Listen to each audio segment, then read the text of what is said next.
Hello दोस्तों, हमारे YouTube channel पर आपका स्वागत है। Nursing competitive exam 2025। Question number first, which position is generally recommended for administrating an enema. Enema देने के लिए आमतौर पर कौन सी स्थिति दी जाती है? ए प्रॉन पोजीशन, पेट के बल लेटना। बी सुपाइन पोजीशन, पीठ के बल लेटना। सी लेफ्ट लेटरल पोजीशन, बाई तरफ करवट लेकर लेटना। डी फाउलर्स पोजीशन, आधे बैठे हुए स्थिति, 45 to 16 डिग्री कोण। Right answer C left lateral position.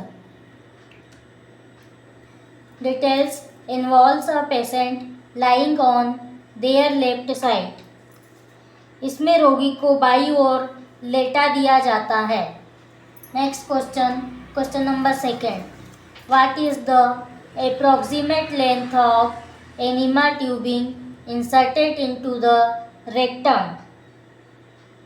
Rectum में प्रवेश करने वाली एनीमा नली की लेंथ क्या होती है?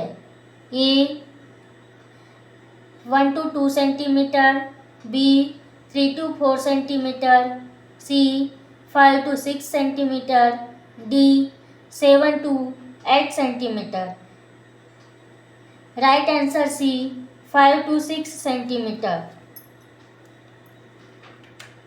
Enema tube should be inserted inside the rectum up to 3 to 4 inches, 7.5 to 10 centimeter in adults and adolescents, 2 to 3 inches, 5 to 7.5 centimeter for children, and 1 to 1.5 inch, 2.5 to 3.75 centimeter for infants।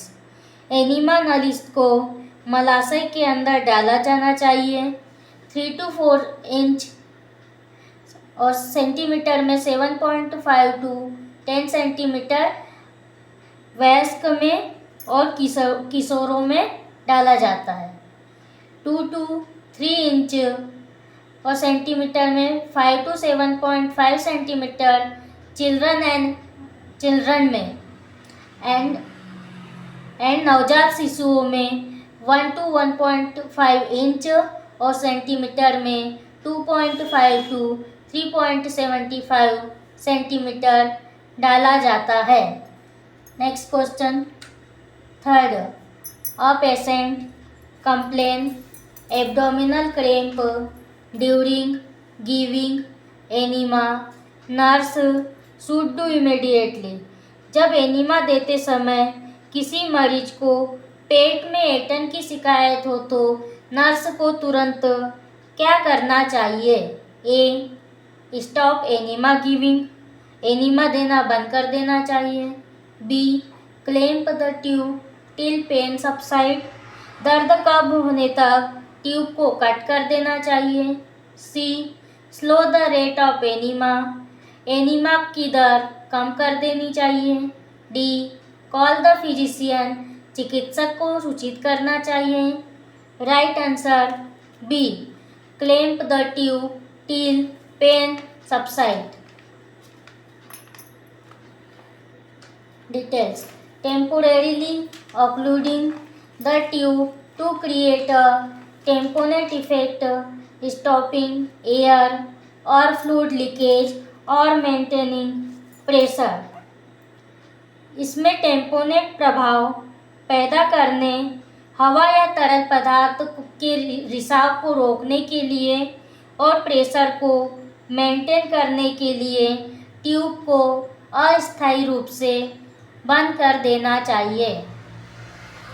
Next question, a cleaning enema is ordered for a 55-year-old client before intestinal surgery, the maximum amount given is।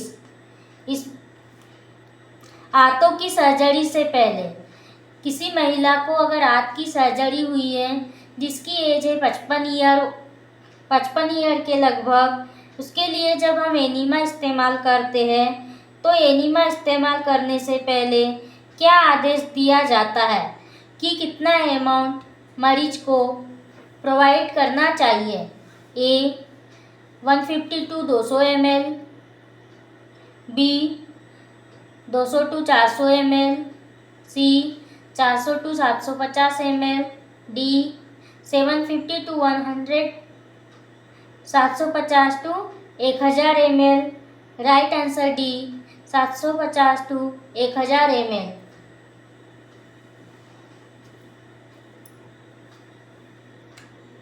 Details: amount of solution used depends upon type of enema and age in case of evacuant enema। 500 से 1000 ml, 1 to 2 pint for adults, 500 से 750 ml for adolescent, 250 से 500 ml for child, 250 से 300 ml for toddler and 150 से 250 ml for infant, and in case of retention enema 100 to 150 ml।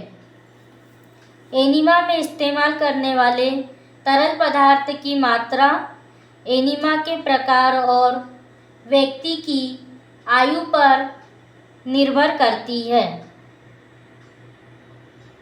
Evacuant enema, जिसको हम उत्सर्जन enema या मलत्याग enema भी कहते हैं, वयस्क के अंदर हम 500 से 1000 ml देते हैं, जो पिंट में 1 से 2 पिंट होती है।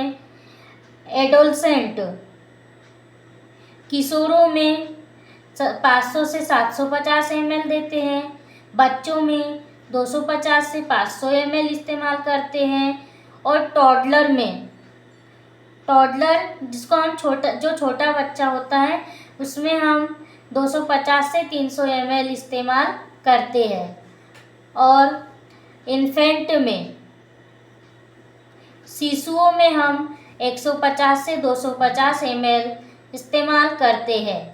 रिटेंशन एनीमा, रिटेंशन एनीमा जिसको हम रोक कर रखने वाला एनीमा भी कहते हैं, और इसमें हम 100 से 150 ml एनीमा इस्तेमाल करते हैं। Next question, what is a potential risk associated with administrating एनीमास। Enema प्रवेश कराते समय संभावित खतरा, कौन सा संभावित खतरा या कौन सा खतरा हो सकता है। ए इंक्रीज्ड एपेटाइट, भूख का बढ़ना, B electrolyte imbalance,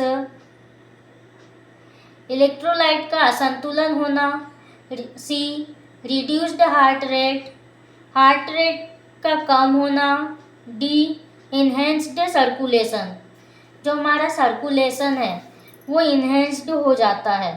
right answer B electrolyte असंतुलन। Details, an electrolyte imbalance occurs when the levels of essential minerals electrolytes in your body become too high or too low, disrupting normal bodily functions। Electrolyte असंतुलन तब होता है जब हमारे शरीर में आवश्यक खनिजों का स्तर बहुत ज़्यादा या कभी कभी बहुत कम हो जाता है, जिसके कारण हमारे शारीरिक कार्य करने की गति में अवरोध उत्पन्न हो जाता है। उस कंडीशन में इलेक्ट्रोलाइट इम्बैलेंस देखने को मिलता है। धन्यवाद।